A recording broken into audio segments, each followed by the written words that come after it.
Hi friends, మన ఊరటికి స్వాగతం.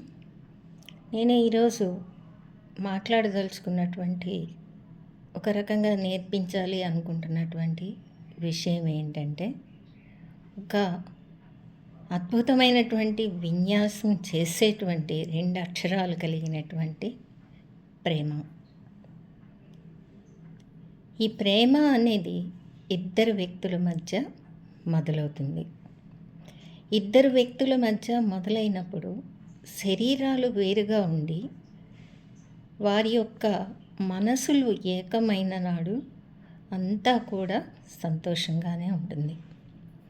ఇకపోతే ఇలాంటి ఒక ప్రేమ, దాన్నే ఇష్టత, నిబద్ధత, వ్యక్తిని వ్యక్తిగా గౌరవించటం, ఎదుటివారిని అర్థం చేసుకోవటం, వారి యొక్క ప్రతి ఒక్క భావంలోనూ అవగాహనను కలిగి ఉండటం, ఇటువంటివి అన్నీ కలిగి ఉన్నప్పుడు వారిద్దరి మాట ఒకటే అవుతుంది.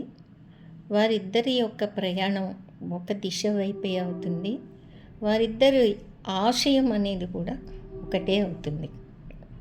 ఇలాంటి సందర్భాలలో వారికి ఎలాంటి అభ్యంతరాలు ఉండవు. కానీ కొంత కుటుంబ పరంగా కానీ లేదా సామాజిక పరంగా కానీ కొన్ని రకాలైనటువంటి పరిస్థితుల్ని ఎదుర్కోవాల్సి రావటం అనేది తరచుగా చూస్తూ ఉంటాం, గమనిస్తూ ఉంటాం. వీటిల్లో సామాజిక అంశాలని గనక మనం తీసుకుంటే దానిలో వచ్చేటువంటి జాబితా ముఖ్యంగా 2 రకాలైనటువంటివి ఉంటాయి. ఒకటి ఆర్థికపరమైనటువంటి ఇబ్బందులు, రెండవది ఆచార వ్యవహారాలు.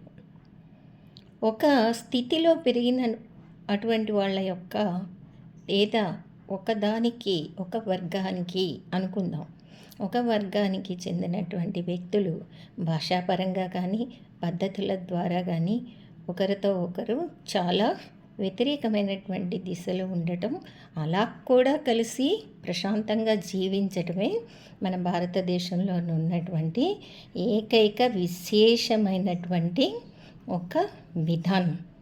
దాన్నే మనం భిన్నత్వంలో ఏకత్వం అంటాం. ఈ భిన్నత్వంలో ఏకత్వంగా మనం అందరితో కలిసి ఎన్ని భేదాలు ఉన్నప్పటికీ జీవిస్తున్నప్పుడు ఇద్దరు వ్యక్తుల మధ్య ఇవి అడ్డుగోడలై ఉంటూ ఉంటాయి. అయితే ఈ అధిగమించుకుంటూ దీన్ని వారు తమ యొక్క ఆశయాన్ని కనుక పొందినట్టయితే కథ సుఖాంతం. లేదు అంటే రకరకాల ఇబ్బందులకు గురై చివరికి మానసికంగా వారికి కలిగేటువంటి ఇబ్బంది అపారం. ఇది ఇంతవరకు నేను సర్వసాధారణంగా చెప్పేటువంటి ప్రేమ యొక్క తంతు. కానీ ఇక్కడ ఒకటి మాత్రం గుర్తుంచుకోవాలి, ప్రేమ ఏదో ఒకవైపు మాత్రమే ఉండకూడదు. అలా ఉంటే ఆ వ్యక్తి చాలా చాలా ఇబ్బందులకు లోను కావాల్సి వస్తుంది. ముఖ్యంగా అది మానసికంగా మనిషిని ఎదగనివ్వదు, కృంగదీస్తుంది. ఇది అవతల వారికి తెలిసిన చాలా చిన్న విషయంగా ఇది మిగతా జీవితం ఎంతో ఉంది. కొంతమంది ఇలా మాట్లాడే ధోరణిలో కూడా ఉంటారు. మిగతా జీవితం చాలా ఉంది, ఇది చాలా చిన్న విషయం, దీన్ని పట్టుకొని జీవితాలు నాశనం చేసుకోకూడదని చెప్పేవారు కూడా చాలామంది తారసిల్లుతూనే ఉంటారు. కానీ నేను చెప్పేది ఏంటంటే ఫ్రెండ్స్, ఎప్పుడైనా కానీ ఎవరైనా కానీ మరొకరితో గనక ప్రేమలో ఉన్నప్పుడు అది ఒకవైపు కాకుండా 2 వైపులా ఉంటేనే ముందుకి కొనసాగించాలి.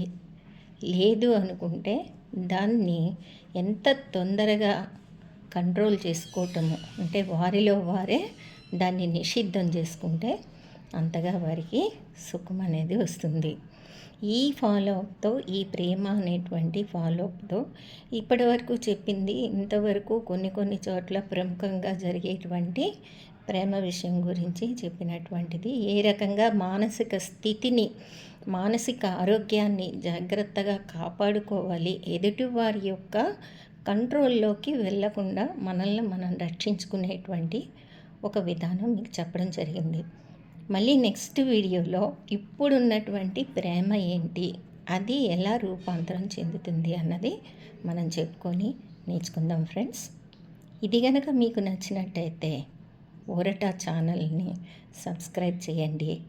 మీకు ఈ పాటికే తెలుసు, నేను అడ్వకేట్ని, ఫ్యామిలీ కౌన్సిలర్ని, కౌన్సిలింగ్ సైకాలజిస్ట్ని, ఊరటని నిర్వహించుతున్న దాన్ని. ఊరట లక్ష్యం ఏంటంటే ఎవరైనా సరే, ఎప్పుడైనా సరే, మీకు ఎలాంటి పరిస్థితుల్లో అయినా చికాకో బాధ కలిగినప్పుడు సత్వరం ఎవరికైనా షేర్ చేసుకోవాలి, అందుబాటులో లేరు అనుకున్నటువంటి దశలో ఒకవేళ కనుక ఈ దిగులు, ఈ బెంగ అవతల వారికి చెప్తే ఏమనుకుంటారా అనే సంశయం ఉన్నప్పుడు ఊరటకు కాల్ చేయొచ్చు. మీరు నిరభ్యంతరంగా, ఉచితంగా ఊరట మీకు ఎంతో అంకిత భావంతో సేవ చేస్తుంది. ధన్యవాదాలు ఫ్రెండ్స్.